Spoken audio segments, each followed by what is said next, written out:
Yo, what's good? It's Mastermind MMA, and you're tuned into the Mastermind MMA podcast. This is episode 14, all up in this bitch, and I'm going to get right into it. So where I'm going to start off is I'm going to talk about my guy. You all know, if you've been listening, my guy, Cavallo, Fabricio Werdum, pulling the Ronda Rousey, going back in the time machine like she was talking to Golic about, and coming out looking like motherfucking the Werdum is Strike Force. You know what I mean? If you ever watched Werdum versus Overeem 2, don't waste your time.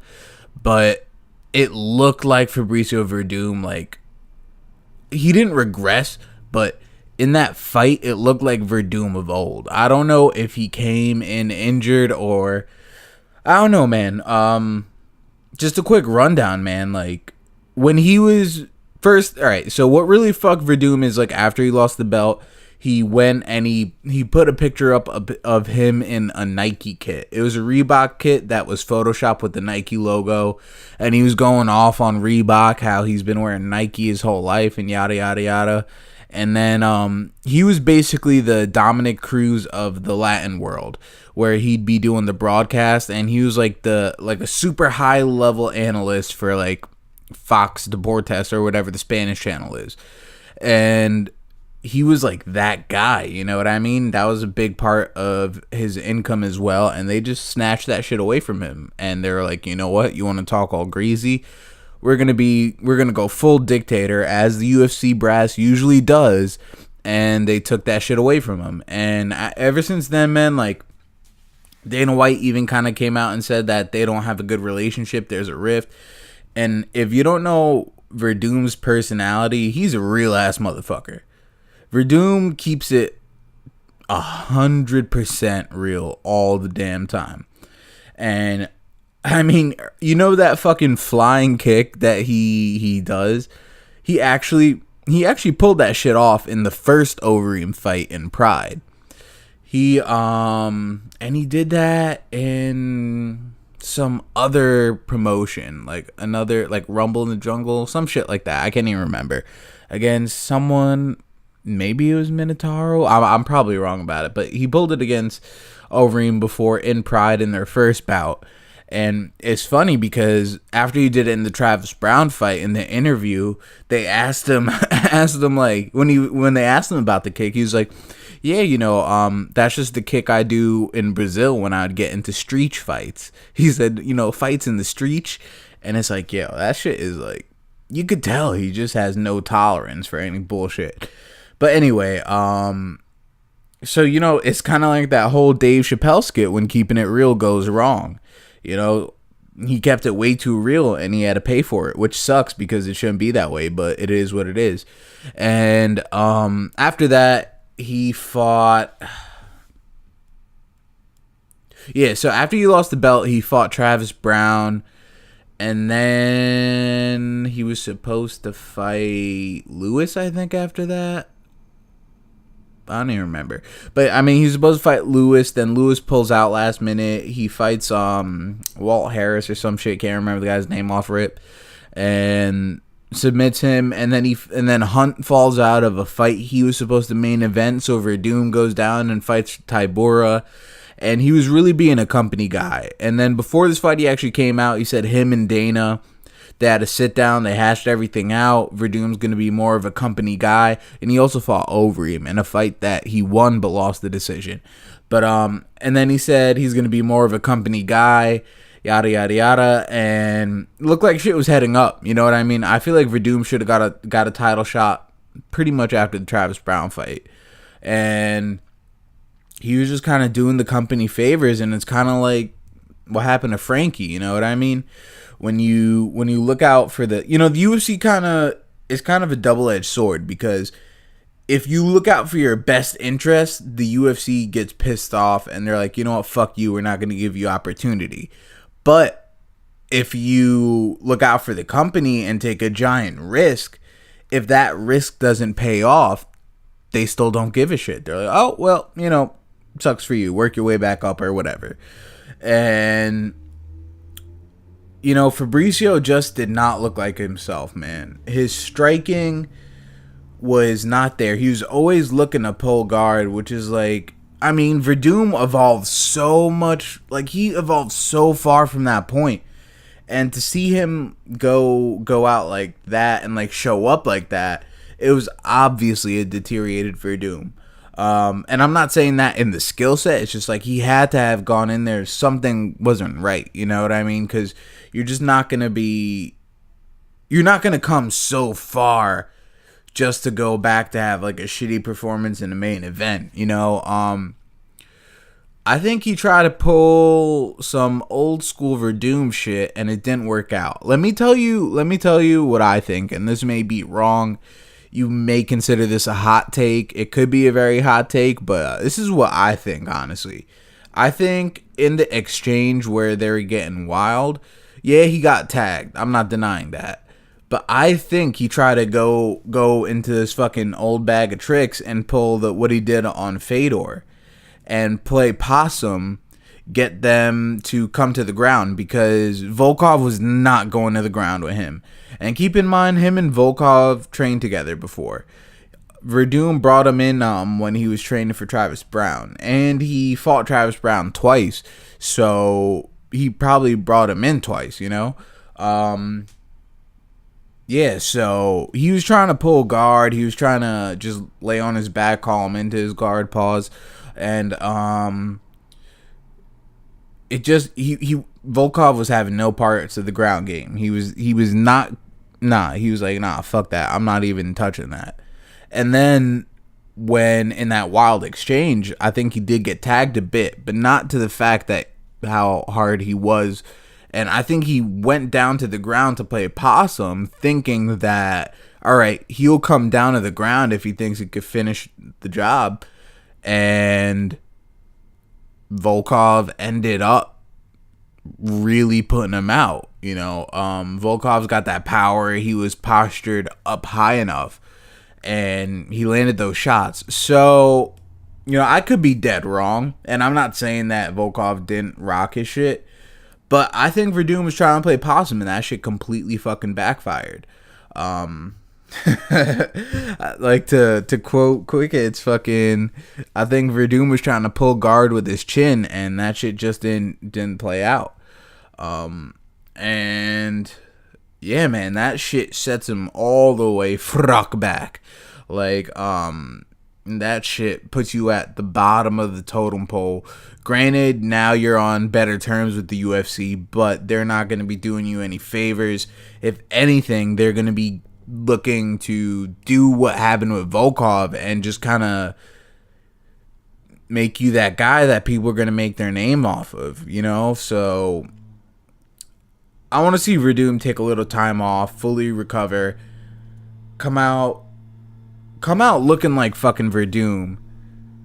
And yeah, sorry about that noise outside.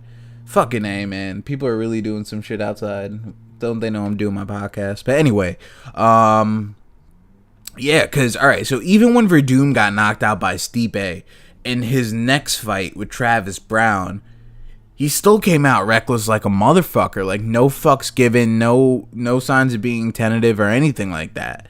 And he was throwing hands like a motherfucker. There's no fight of Fabricio Werdum of recent where he wasn't throwing them hands. And I don't know, something was up. So I mean, that's my take on that. You know what I mean?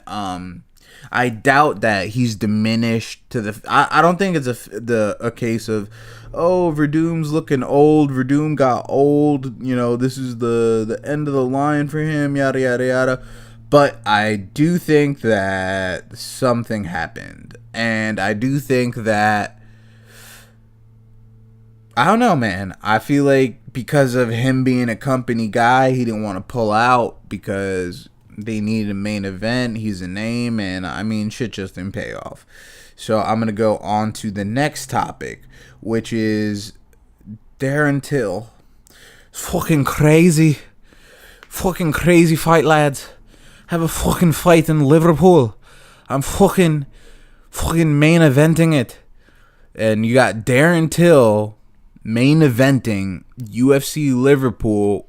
Officially, it's TBD or TBA, however you want to say it. But rumor mill is that it's actually going to be Wonderboy. And that Wonderboy's dad, I guess, finally said, all right, let's sack up and take the fight.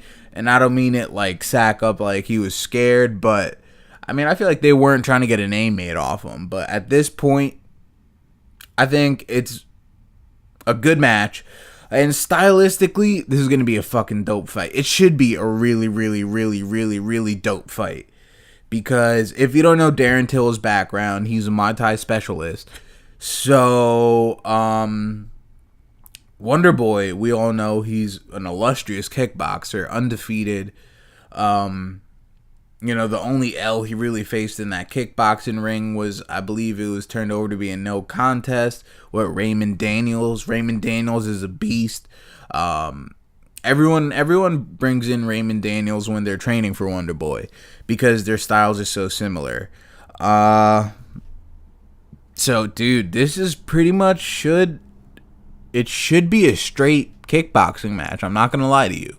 It should be a straight Muay Thai fight because Till's pure striking game is really high level. Wonderboy's striking game is really high level.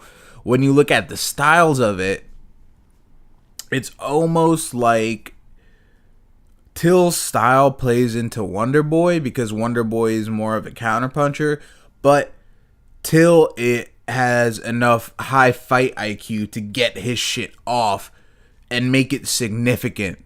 So, if you're looking for the counter, you're already getting hit, so, your momentum's not going to be there. Just kind of visualize Jose Aldo when he fought McGregor. He faked the hand and he came over. As he was getting knocked out, his hand was still going and he still connected. And he actually still cut McGregor open. I'm not saying to the extent of his the lights being shut off and the power completely being deteriorated as on the punch, but when you're getting hit and you're throwing shit, it's gonna take power off of it. So I could see a lot of that happening, and as long as shit doesn't get tentative, it could be just a straight chess match. This is going to be a big coming out party for Darren Till. I mean, his coming out party was the Cerrone fight, but this is like, all right, this guy's the real deal, and he's going to get the straight up McGregor package. Pause. All right, I can't say it that way. So he's going to get the McGregor treatment, and they're going to follow the blueprint of the star making that they did with McGregor and put that machine behind Till. They already are. You can already see it. They're really kind of following the same blueprint, the same formula. But I feel like just because McGregor already elevated this shit, I'm trying to figure out how to say it. So alright, so whenever someone does something, the next person that does it, it could be bigger. You know what I mean? Because they already built the place, already took off all the dirt, made a path for you to walk. So you walk down that path, and then you could take it higher. Darren Till could be that guy to take it higher. He's got the whole shit together. You know what I mean? He's got the fight. He could talk. Motherfuckers love a fighter with an accent that talks shit in an accent. You know what I mean? You could have someone like Kevin Lee, who's so fucking cringy with his shit, and me and Tony were just gonna throw hands, I underestimate those elbows, but I'm gonna come back and I'm gonna do my thing with Barboza, and I'm gonna take him down, and I'm out Khabib, because I ate tiramisu too, and blah, blah, blah. And his shit is just so cringy and like annoying and ADD. It's like, bro, shut up, like just stop, man. Like, I know the UFC tried pushing him because he has a certain look, and maybe they're trying to appeal to a certain demographic or something like that, but he's not that guy, man. Like, he's not. So when you have someone that could actually talk shit and can actually fight, it's like, all right, we could get behind it, because they're really following, in a sense, the pay-per-view model of WWE, and let the shit talking sell the fight. And we all know that. Like, I mean, since McGregor came in, he changed the whole shit, so that's how it is now. But the way Till does it, it's not as obnoxious. You know what I mean? It's very self-confident, and it comes off, to me at least, as just that, extremely self-confident in the work he put in. You see, McGregor took it to a level of just straight arrogance, and he was extremely arrogant, and then kind of let the results of his fights back it up, and then but his arrogance was always above the level shown, and it kind of got a little shticky after when I say that, I mean, it became like a shtick. It was it became that way kind of after Nate, you know what I mean? And after Nate pretty much exposed him. And because, I mean, dude, think about it. If McGregor never took a loss in the UFC, imagine how crazy and high, the heights of his arrogance would have been, I mean, the only thing he could really rely on now, that he's kind of leaning on now, is that he's like, yeah, I made a fuck ton of money. His arrogance relies on his bank account now. Before, he was bragging a lot, and, he did worship the fuck out of money, but his arrogance kind of was like, oh, I'm the fucking best. No one can take my shots. They just fucking turn into statues. And that was, his shit. But after he gave Nate all his best shit, and Nate just took it and laughed, he started, you need to have some attributes. You need to have some height, some weight, some blah, blah, blah. And he was kind of giving, okay, people could beat me, but, you have to be a light heavyweight or some shit. You know what I mean? So, before he was like, I'll fight Stipe. He was on that type of timing. But after that, he kind of, it was humble. No, I'm not going to say humbled, because he was, I mean, that would be a term, but I mean, he was force-fed a little humility. So that definitely kind of changed the game. But with Till, it's the way he talks is shit. It's not even talking shit, bro. It's just kind of, this is the way I feel about myself. You guys just wait and see. I'm a fucking light heavyweight. I'm a fucking light heavyweight fighting at welterweight. Lad, no one can fucking, my coach, no one can fucking fuck with me. So he's just yo, I feel like I'm at this level. You guys wait and see, and I'll prove it. I feel like I'm the best striker in the world. Wonderboy, let's stand and hash out who's the best striker in the UFC. And that's what is going to happen, hopefully.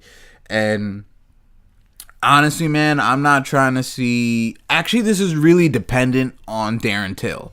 Because at this point, after the Woodley series, it changed Wonderboy. It changed Wonderboy to where he knows that he could be put on his ass. And kind of consistently, because Woodley put him on his ass the first time, and in the second fight, when Woodley really wanted to, he put him down on the canvas via his chin. So that definitely changed Wonderboy. And when you watch Wonderboy versus Whitaker, if you never watched that fight, go watch it. It was the last loss Whitaker took, I believe.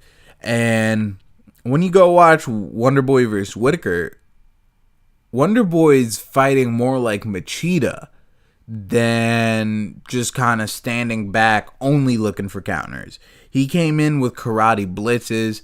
He capitalized on openings, being offensive, even with the Hendricks fight, So after the Woodley fight, because when it comes to the McDonald fight, I'll give him a pass, because him and Roy are training partners, and it was his friend, so you're not gonna go super, you're not gonna go to try and really knock your boy out. You're just gonna look to outpoint him in the mindset of Wonderboy. And Rory's so high level that, you know, one mistake he could just end the fight. So you really have to be on your shit. So I understand that being a chess match, but when it comes to the Woodley fight, I do understand that from a fight IQ stance and matchup wise, but at the same time as the entertainment factor, even though he was so tentative and the slight opening he gave, Woodley did capitalize on it. So that totally changes shit to, you know, I'm scared to even go forward because I'm not trying to get put down or put out at that rate. So this fight is completely dependent on Till, because Wonderboy's going to do what the new Wonderboy does. And even in the Masvidal fight, you know, it was kind of at his moments, but still, man, it was kind of Masvidal seeing something he never saw before and trying to figure that out and how to bypass that. And you have Wonderboy just pretty much like, all right, I'm going to hang back and not even look for any openings, but have the openings come to me. Like, the opening has to be so blatant in his face that he has no other option but to take it. Otherwise, if he doesn't, he would literally be doing nothing. So now it's all dependent on how offensive Till is, how he pressures Wonderboy, and just his whole demeanor and how he dictates the fight.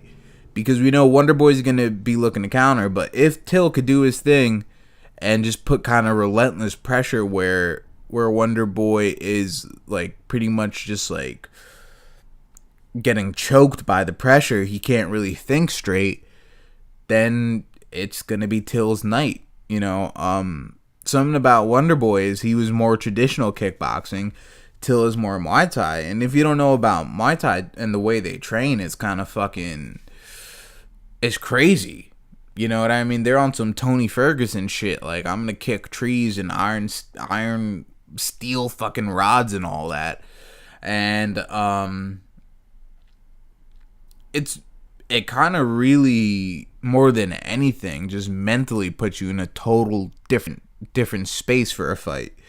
So I'll talk about that more when it's closer, but I definitely wanted to, you know, give like a heavy take on it. So the next thing I do want to talk about is, I kind of referenced it a bit earlier, but Ronda Rousey, man. I'm not going to spend too much time about it because this isn't a WWE channel and she's not part of MMA anymore.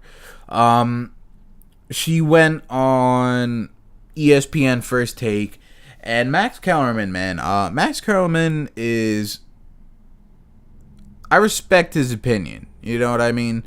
And what he asked her, he kept it really real, you know. It'd be fake if he didn't say it. He was like, a lot of people gave you shit after your loss, and a lot of people said that you were overrated and you were never really that good. And he actually said some people. Some people said, like, you were never really good, da-da-da-da-da-da-da. And you could see Ronda Rousey being so tight. She actually was, she reached into her ear, and it looked like she was about to take off her earpiece, going full Cody Garbrandt in the build up with Dominic Cruz. Like, yo, take my mic off. I'm going next door to fight you when we fight tomorrow. But she looked like she was about to take the earpiece out, and then just like readjusted it, put it back in, and you could see her getting real tight, and she was seething, like, and then she was like thinking of something to say, and she was like, well, I think people quote some people because they're scared to say it themselves. And Max was like, if you're trying to say that's what I'm trying to say, it's not. I'm a fan of you. I respect you. I respect what you did, and da-da-da-da. And she kind of just like was really tight about it and got like so bitchy, man. And it was like, yo, no one could get behind that. You don't even have like the W's behind you to be that arrogant. And you know, I'm not in her position. I didn't lose like my career or face an embarrassing loss and face like an immense amount of public ridicule or anything of it, which is like kind of self-inflicted. If you don't go as hard as you did at your opponents and be as graceless as you were when you beat people, like when Miesha Tate lost to you after like beef and extended her hand to shake your hand and you walk away, how do you think that made Miesha feel? You know, so you never gave a shit about how you made other people feel, so now all of a sudden people should care about how you feel when you get a taste of your own medicine? Nah. So I feel no pity, honestly, because it's karma. So you get what you give, and that's going to be your legacy, and it's going to piss you off till the day you die, and it looks like she's going to be a straight up asshole about it anytime it gets brought up. And then Mike Golick of ESPN like asked her, oh, so do you think about like, you know, do you think you know, that, how did he say it? He said, would you go back in time to MMA? Like, you think, you know, talking about MMA, would you ever go back in time? Like, meaning, so, I know you guys know what it means, but I'm just gonna say it to be Captain Obvious. What he was saying was, after time passes, giving like a few years, would you ever consider going back to MMA? And she was like, what? Back in time? That doesn't even make sense. And he was like, you know what I mean. With time passing, would you ever go? And she was like, no, I don't have the ability to travel back in time. I'm not a time traveler. And she said it so snarky, and it was just like, yo, how are people supposed to, like, how are people supposed to support you, man? Like, you're not even open or even faking being, like, I don't even know what's the word, but, like, at least McGregor, man, like, in his loss, although he wasn't fully open about it, like, you know, inefficient with energy isn't it is an excuse. That's what it is. It's not a valid reason. So, I mean, it's just like, if he said his conditioning is better than mine, I gassed out, I need to work on that, that's being super real. But just being like, you know what I mean? And even with Floyd, dude, Floyd pretty much knocked him out. And to be like, you know, my legs wobble when I'm fatigued, it's like, all right, man. But at least he kind of acknowledges like some shit went left, you know what I mean? Which is, he acknowledges enough so he doesn't face what Ronda Rousey faced. And he saw, because right before he took that L, Ronda Rousey took that L. So he learned from her and he adjusted. So you definitely got to give credit to that, because, you know, he maneuvered, you know. So it's just, I spent too much time on it, but like her career is not going anywhere, fam. She's going to be in memory, and I don't see how anyone could get behind that. All right, so the next topic I want to talk about really quick is Josh Barnett. Apparently USADA, they're like, oh shit, you're not lying. Apparently it was his Tane supplement, but he already left. He's already been out for so long in a division that needs him. You know, his last fight was against Ben Rothwell, and Rothwell submitted him with that go-go choke. I believe that was his last fight. But, you know, Ben Rothwell, another guy who's out due to USADA suspension in a division that needs him. But, you know, it just kind of sucks because he already left the UFC, I believe. I believe he signed to Bellator. I may be wrong. I may be totally off on that. But, no, I'm off on that. Yeah, no, I'm thinking about Frank Mir. Because Frank Mir popped and he tried to blame it on some kangaroo meat, and he just like got out of his contract and went over to Bellator. But Barnett, yeah, don't really know what's good with him right now. So maybe we'll see him back soon, but he's old. he lost a lot of years off his career, like a year and a half. And yeah, man, I feel like they should pay him something. I feel like USADA should be like, well, I mean, they're not going to, but I feel like in certain situations like that where it's tainted, supplement proved, or whatever, some vindication, there should be some reparations for it. Because, all right, let's say, all right, we looked at the year before you're suspended, you fought 3 times, so we're gonna pay you win and show money for 3 times, like, because you could have fought 3 times this year.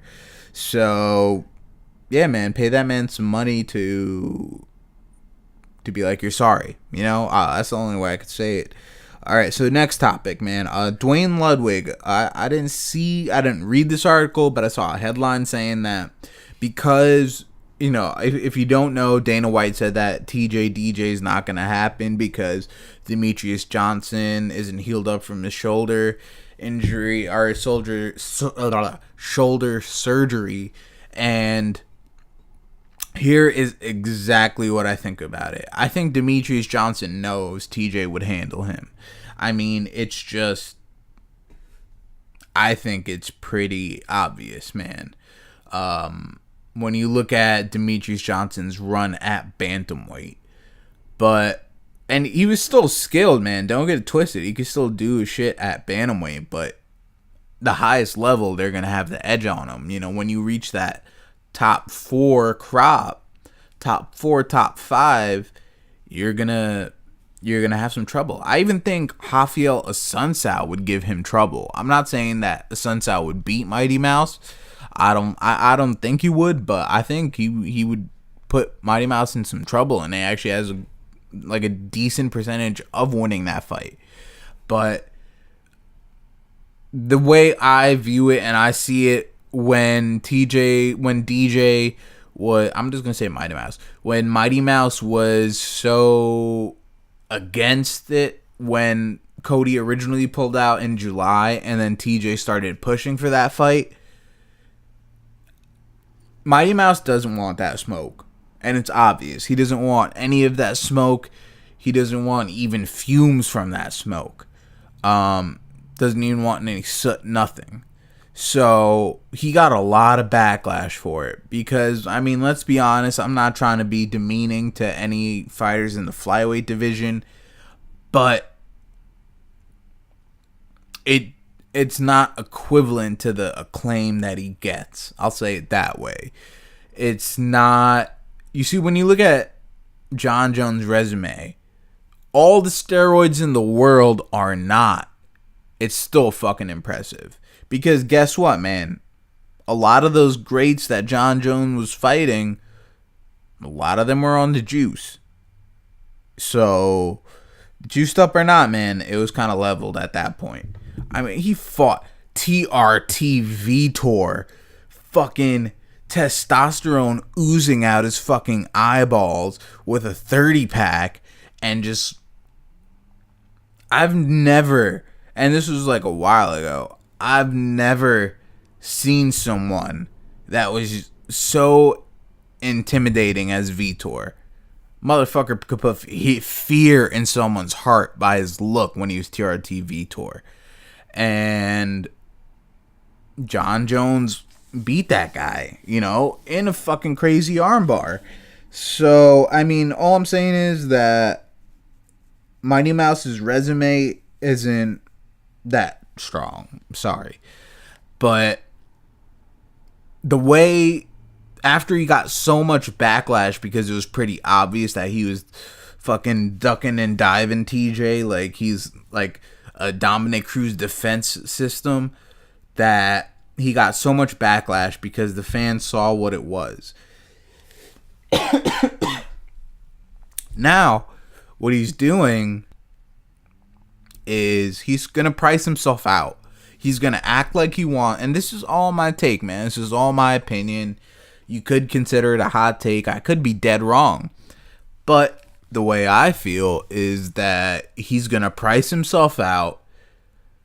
He's going to come up with a lot of things. He's going to say the shoulder surgery, da-da-da-da-da, and that all may be true, and it probably is true.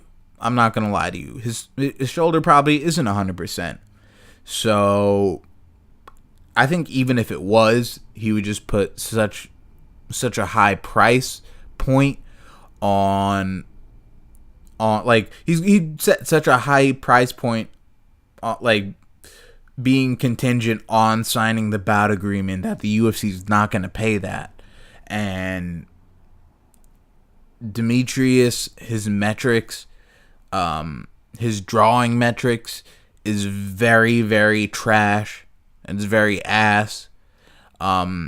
It's not to the level of his skill set, because his skill set wise, he's extremely, extremely talented. And he's probably one of, if not the most technical fighters in the UFC, and extremely well-rounded. His skill set's incredible. I'm never going to take that away from him.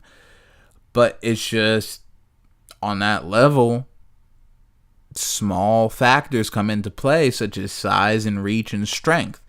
And TJ being the bigger guy, he's going to have that. Also being extremely technically sound. You got to hit like a fucking truck to put him down. Or be extremely, extremely knowledgeable in your fight IQ with enough strength. He doesn't have to be crazy power, but just enough strength to be able to put him down. Let's keep in mind, let's not forget, Dominic Cruz put both Cody Garbrandt and TJ Dillashaw on all fours. He hit them with hard shots and they got put down on all fours. Let's not forget that.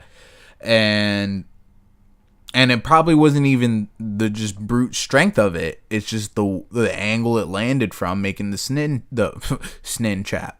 chin snap. So Mighty Mouse does have a chance. I'm not taking that away from him. But I mean, when you just look at the Tim Elliott fight, and if Tim Elliott could do that to DJ, and when you see what Dom did to DJ, although it is a different DJ, whoo, Dominic Cruz tossed him around, bro. Dominic Cruz wrecked his shit. At the end of the fight, homie, Demetrius Johnson looked like he had an Ed and Eddie jawbreaker in his jaw, son. So if Dom Cruz did that kind of work on him, imagine what TJ would do. And he knows that. Matt Humes knows that. Not saying he doesn't have a chance, but it's a big fucking risk. It's a big risk with little to gain and everything to lose. I mean, not really little to gain, but it's not, it's like, it would just be credit, you know. He would just be vindicated in the eyes of MMA fans. Like, guess what, bitch? I really am pound for pound. What you gonna do now? That's it. It's just more of a legacy thing. So you could just, like, get an incredible amount of respect put on your legacy, or he could just lose everything. And maybe, you know, it might not be anything tangible that he could gain, but that respect is big, especially in the MMA conversation. And he financially, that'd be his biggest fight, like, without a doubt. Like, you gotta pay him some bread, because it's a super fight. All right, so I'm going on to the next topic. Fucking Frankie Edgar, man. He's turning around. He's fighting Cub Swanson in a month, a guy he already beat. Why? I don't know. Just not good. It's not good. That's my take on it, man. You got severely concussed. You got uppercut off your feet after eating a hard elbow, and you're just going to jump right back into a hardcore training camp, and you're with Mark Henry. I know those motherfuckers don't take it easy. Eddie Alvarez, before the RDA fight, came into that fight with a black eye. Like, they play it old school and kind of train idiotically, because they put in such hard sparring rounds. and that's definitely not good for your brain. So to go from getting knocked out your first time to hopping into a fight, man, we've seen that go good for absolutely no one that I could recollect. And Frankie Edgar should really learn from Chad Mendes, because Chad Mendes got knocked out by McGregor, had like a fairly quick turnaround. Fairly quick meaning like from August to December, or July to December. And his chin got severely diminished. And Frankie should know that firsthand, because Frankie's the one who knocked him the fuck out. So for him to just hop back in and like a month later being shown, like a few days after your suspension is up, you already put in a training camp and you're showing up to fight. It's not good, man. I mean, it might go his way, you know. He might want to just shake off his first finish, pause, and he might want to just kind of get that L off his back, get back into the groove, and, you know, maybe work his way to an Ortega rematch, or be next in line for a title. I don't know, man, but his team should have stopped him. And I know the UFC pushed heavy for it because they need a draw in Atlantic City, and Frankie is the Jersey boy. But come on, guys, don't fuck it up, man. Don't fuck Frankie Edgar up. Don't BJ Penn him, because he fucked up. He put like a real shitty end to BJ's career, and the way the UFC is kind of setting him up is to do something like that to him. So, in all honesty, man, I don't want to see Frankie Edgar fight this soon, especially in a fight where he really has nothing to gain from it, because if he wins, it's like, all right, yeah, you already knew you were supposed to win. And maybe that's why he's taking the fight, because he feels comfortable, because he already got a win over this guy. So mentally going in, you got that mental edge. But you can't sleep on Cub Swanson, man. Cub Swanson could come back like a motherfucker and get that W back. It's a good fight. It's a good matchup. I'm down to see it. But someone that's a fan of Frankie and concerned about his well-being, I just don't think it's bright, man. I've said it, so I've said it and I repeated it, and I have not much to add to it, so I'm moving on. So the next topic I want to talk about is Robert Whittaker. He came out and he said that if Yoel Romero misses weight, he's not going to fight Yoel. And like, I mean, I get it, but I don't get it, man. Like, why are we talking like Yoel is Kevin Gastelum at 170 or Johnny Hendricks at 170? He missed weight in a short notice fight in a country halfway across the world. So, you know, he's dealing with the jet lag and all that, and people be like, oh, what's the big deal? But you got to think, when you're so like keyed into, you know, diet and nutrition and exercise to the way that Yoel is, your body's like a fine-tuned machine. So when you throw off your sleep cycles, and that's going to fuck with your metabolism, that's going to fuck with your whole system, period. Your immune system, everything. So, especially him being as big as he is, he probably, through the training camp, cuts weight naturally, like shedding pounds, like naturally, and getting a bit leaner before actually cutting weight. So he probably didn't have that period where he could get leaner. So I mean, he never missed weight before. I don't think it's an issue. It's going to be scheduled for a date that he's going to know about. And to my recollection, man, he's never missed weight before that. So for Whitaker to say that, I mean, I get it. I don't know if they think he's playing some game or something like that. I don't know. Ooh, excuse me. I don't know why Romero would try and miss weight for that, even just to win a fight, because he's not gonna get the belt. You know what I mean? So he's gonna want to get that belt. Trust. So I really don't know what was Whitaker's motives behind it. It's not that he's scared, because he already got the W over Romero, but Romero definitely made a lot of adjustments. Not only did Romero make a lot of adjustments, he's just so dangerous. Period. Doesn't matter if you beat him 5 times before. On the 6th fight, he could still knock you out. Romero has a chance to win every fight he's in. Romero has a chance of beating Stipe. I'm not saying, he's so skilled that he's more skilled than the heavyweight champion of the world. I'm saying that Romero's so explosive, he could catch anyone on a good day. That's all I'm saying. And that's an extreme exaggeration to just kind of play up his explosiveness. But yeah, man, Whitaker taking this fight twice, it's a risk. But fuck it. You know, it's what it's got to be. It's how it's lined up. And I mean, I don't see Romero playing anything like that. Like, I don't think him missing weight was the game. So I really can't figure out what was Bobby Knuckles' point in saying this.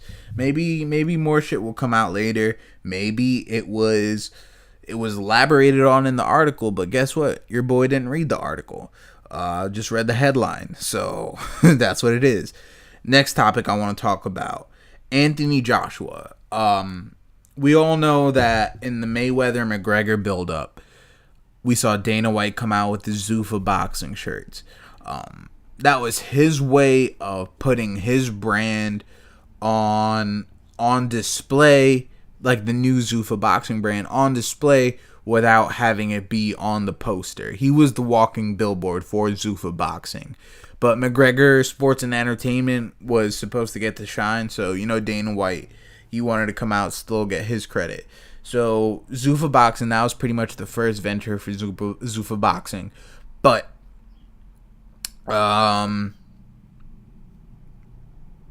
so they're really trying to venture into it with legitimate boxers, not MMA crossovers.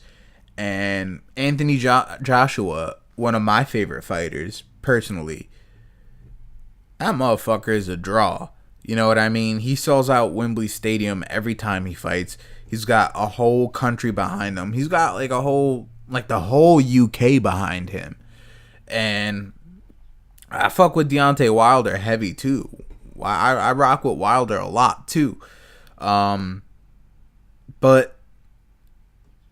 Anthony Joshua's got more of that, the face of boxing type deal. AJ is like that new face of boxing, the new generation of like the high level draws, like the Canelos, and kind of like the new Floyd Money. If anyone's boxing's next billionaire, like Floyd, AJ has the best chance of that. But he cannot take an L. L's are so fucking detrimental in boxing. It's not even cool. It's not even funny. But he needs to be on that undefeated, on the other side of the hyphen. It has to be a 0. So he came out and said, so apparently Dana White offered him $500 million. That's a rumor. This next fight, Joshua versus Parker, this Saturday. I'll give you my pick right now. It's my guy AJ, as always. I'm not going to ride against AJ. Unless it comes to the Deontay Wilder fight, then I have to give an unbiased opinion. But just off a straight... And Parker is no joke. Do not get it twisted. Parker is no fucking joke at all. But because of just how... I mean, even in Anthony Joshua's last fight, it took him a while to put that guy away. And even the stoppage was a bit questionable. Guy was taking a straight dog shit beating, no doubt about that. But he almost got AJ to the point where AJ was gassed. So, I mean, Parker is a problem, man. Parker could get the upset. There's no doubt about it. Parker could get the upset and just shit on everyone's plans. Completely just shit on everyone's plans. That could definitely happen. But, my quick pick right now is Joshua. So, Joshua came out and he was saying that, a fight's a fight. I'd be down to fight in MMA. He said a good fight would be against Francis Ngannou. Or he said he'd be even down to throw hands with Jon Jones. Now, Jon Jones would absolutely wreck AJ. Jon Jones would drop elbows on him, have him looking like Brandon Vera. It's not even funny what Jon Jones could do to him. Unless Jon Jones is like, you know what, let's stand and trade. Then it's kind of it's like fair play. But Francis, I would favor AJ to win that fight, honestly. But he could get taken out because Francis could take anyone out. And we've seen AJ be put on his ass before. Pause. But I think that if he were to come into MMA, I'd like to see him against Francis. That'd be a dope fight. I'd even like, if Stipe chooses not to wrestle, I would love to see a Stipe Anthony Joshua fight. I'd even love to see Stipe Anthony Joshua in the boxing ring. I'd be down with that. If he comes over to Zuffa Boxing and if that becomes a possible crossover, I'd be down with it. I think Jon Jones would wreck his shit, but would I love to see it? Yep. Would I consider paying for it? Yep. So I'd be down with that too. So, I mean, that's my take on that and the comments he made.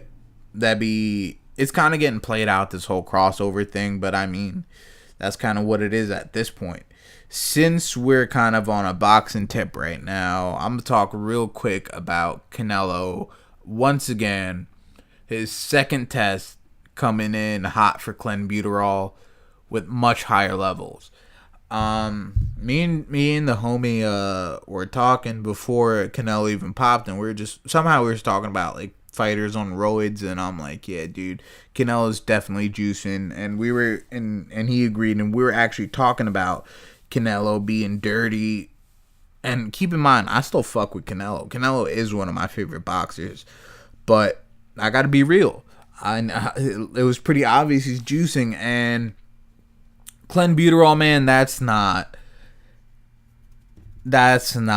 something that is gonna be in some tainted meat or anything like that. You know what I mean? It's very common. If you're kind of into the bodybuilding world at all, or know people that really cycle, what they cycle on is Deca, Tren, Test, and Clen. You know what I mean? You got your shit to... So pretty much you have your testosterone to boost your testosterone levels. But because your body wants to stay in a state of homeostasis, making everything even, it's going to raise your estrogen because more testosterone is being put out. So because more test is being produced in your system, not produced, but put into your system, your body's going to want to produce an equal amount more estrogen and increase those estrogen levels. So what they do to counteract that, they take estrogen blockers. And then, so the test helps them get like more gains and shit like that. And then what they do is to get as shredded as possible, they take clenbuterol, which is a fat burner. So it's like as you're building muscle, you're burning an incredible amount of fat at the same time. And that's how these people get to unreal levels of just being fucking shredded. And it was obvious with the time frame Canelo grew in the size that he did. It's just super fucking obvious he was juicing. And for the fact that you're coming hot for clenbuterol, it's just even you it's part of the Lunchables pack of juice, man. So the boy was sauced up and not in a good way. So, I mean, I think that fight is off. And, you know, Triple G said he wants Billy Joe Saunders, which I think would be an incredibly dope fight. But that's for another time. I'm not going to spend too much time about that. But the last thing I do want to talk about, and I believe this is the last thing. Let me just check really quick. Yeah. So the last thing I want to talk about is RDA and Colby Covington. Interim title in Brazil. What the fuck is good with these interim titles, bro? Honestly, it's just like, honestly, the UFC belt was something that was so prestigious and really, really had a lot of value and meaning behind it. And over the years, it's just been diminished. I mean, I've gone on about like linear belts and all that stuff, and like people vacating shit, and you know, every vacation is like it just brings down the value. And not only that, just all these interim belts, and usually it means interim belt, right? You're gonna be the number one contender to fight the champ and you're guaranteed a title shot. But at this point, it's not even that, man. It's like you're interim champ and you're like, oh, who knows, hang tight, you might be promoted to the undisputed champ. So at this point, man, it's like I'm sick of this shit. I'm sick of these interim belts, especially when T Wood defended his belt 4 fucking times in 1 year, and he's getting a little work done. He'll be back later this year, and you're making an interim belt when someone fucking fought 4 times in a year. And I don't know if I said he defended his shit 4 times. He didn't defend it, but he fought championship fights 4 times 1 year, taking a little bit of the first half of the year off to get his shit right. You're gonna make an interim title in that point? You know, it's kind of funny you're making an interim title before you even fucking strip McGregor. Like, what kind of shit is that, man? Like, I'm not even really checking for this fight, bro. It's like they're trying to make a fight and put a belt on it because that's the only way the fighters would fight. The welterweight division is playing the waiting game. A lot of the top people in welterweight are just kind of hanging back, waiting to fight up. And the problem with fighting up is everyone wants to fight up. No one's willing to take anyone lower than them. So if this guy, if number 7's like, I want to fight number 5, but number 5 is like, I only want to fight 4 or 3, and 4 and 3 is like, I only want to fight 2 or 1, and 2 and 1 is like, I'm just waiting for a title shot, you get what you get right now. So I get they had to put some motivation to make the fighters fight, but man, RDA and Colby, bruh.